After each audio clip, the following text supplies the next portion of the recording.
Welcome back. It is the Flow Friday Sports Show on Flow FM, and we kick off our netball coverage in the Western Eyre Netball Association.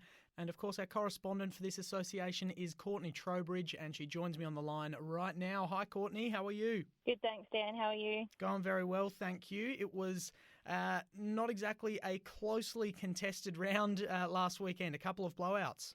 Yeah, a couple of games that did blow out in the end. I'll get us started with West Coast Hawks 60 defeating Ceduna Blues 25. I think the damage was done in the first quarter, with Hawks taking a massive 19-2 quarter-time lead. I think Hawks had 10 goals on the board before Blues scored their first. And Hawks were just able to continue to stretch their lead, winning every quarter in that match.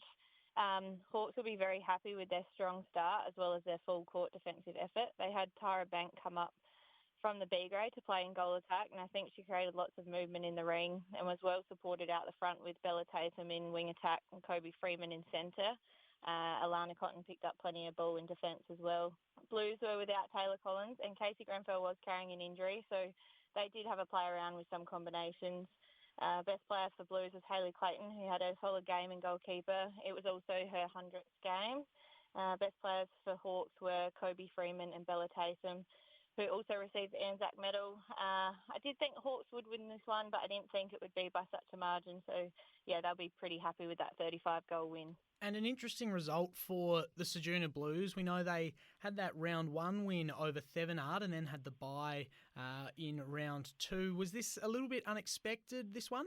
Yeah, I think the margin definitely. They did have a new goalie combination and a new full court combination really starting the match. I think they made some pretty big changes at quarter time to get themselves a little bit back in the match. But yes, a 17-goal deficit at quarter time, I doubt there would have been much confidence left, and yeah, it would have been a hard day for them. I'm sure it's always hard to bounce back from that sort of a deficit when you're down big at quarter time, but well done to the Hawks. Very good win for them, and they are looking like they're getting back to the form they were in last year when they made it all the way to the grand final. And of course, the reigning premiers, Wirrulla, they've also been not quite in the great form we might have expected to start the year, but in this one, they got back on the winners list in a big way, 57-38 over Thevenard, so no doubt that will give them a lot of confidence. Yeah, big win for Wirrulla in a game that probably looked a bit closer than what the score sort of outlined. Wirrulla able to have a very good start to the game. They took a 15-8 quarter-time lead.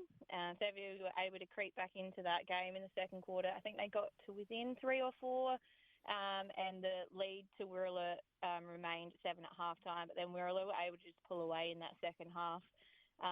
Wirrulla rotated all 8 players. They used the tactical changes, the new rule with the tactical changes very well, and I think they were able to stay fresher. They have a very versatile team. Jazz Billings, she went from centre into goal attack, shot some goals, swung back into goal defence. She just played brilliantly in all positions, and they were able to rotate on a warm day and keep fresh. Bella Heron and Hayley Webb for Wirrulla had a great game in defence, turning lots of ball. Young Eva Smucker played a full game of wing attack. She slotted in nicely to Wirrulla's attack line. She had some great drives and feeds into the goalies. And as always, Emma Willis, a really strong game in goal shooter. Sevi had some great patches of play, just inconsistent. They had Ellie O'Brien in at goal shooter, who played well. Overall, they lacked that full court defensive pressure to stop the ball into the circle. Best player for Debbie was Nikki Sleep, and best player for Wirrulla was Bella Heron, who also received the Anzac medal. Yeah, Wirrulla will be happy with their effort, and their first win of the year as well. Yes, well done to Wirrulla, and well done to the Anzac medalists in both of those games as well. Just one more point on the Bombers. You said they used the new tactical sub-rule really well. Can you just outline how exactly they were able to use that to their advantage? Because it is a new rule this year, and I'm sure a lot of people have been eager to see how teams will take advantage of it. Yeah, I think they used it really well. They had obviously all spoken about it. All players were on board with it. So you can call time and make it positional swaps either on the court or with the bench. So they used both of them. So they were changing players between positions on court as well as rotating off the bench. So I think, the one I watched, I think Stacey Lee was maybe tiring a little bit in goal attack. So they called time slotted Jazz in there, put Montana Freeman into centre. So, yeah, just kept them fresh, and it didn't really impact their gameplay. I thought every tactical change they made was actually really positive for them. All right, good win for the Bombers and good insights there. Thank you for those, Courtney. And, of course, it was the Western United Tigers on the bye, but it didn't bother them. They've held on to top spot without even playing a game. So let's start with them as we look to round 4. They're travelling to Thevenard. Thevi not off to the start they would have liked, but the Tigers going along very nicely and even on the road should be tough to beat. Yeah, Thevi taking on Westies at home. I think both teams this week do have their full teams. Thevi have taken Ellie O'Brien permanently up into the A grade now. So it means they will have 8 players and allow some different combinations. I'm not sure how they will start. We may see Nikki Sleep swing back to her preferred defensive position at some point during the game or later in the year. Westies welcome back Durrani Hoffrichter, and again, not sure how they will start. Chloe Ettridge, who's their coach, she has been playing goals this year, normally a defender. Not sure if she's just been filling the position of Durrani or whether she plans to stay there. I do think we will see her start in goals with Durrani this week. I think both teams do have the ability to try some new things this week as well. Nikki Sleep for Thevi at goal attack will match up against Jacinta Binstead at goal defence, who's a new player to the league. I'm excited to see that one. Nikia Skinner for Westies at centre will match up against Daniela Madigan for Thevi, who they play both a very different game style, and I think that matchup will be important in the outcome of the game. Overall, I think Westies, they've been training together a bit longer. They've got that physical presence on the court, and they are carrying that momentum, like you said.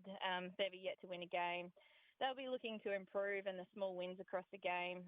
Yeah, again, I'm looking forward to seeing if the teams use the tactical changes. I do think Westies will be too strong in this one. Certainly that result will tell us a fair bit about where both of those teams are at. So eager to see that one.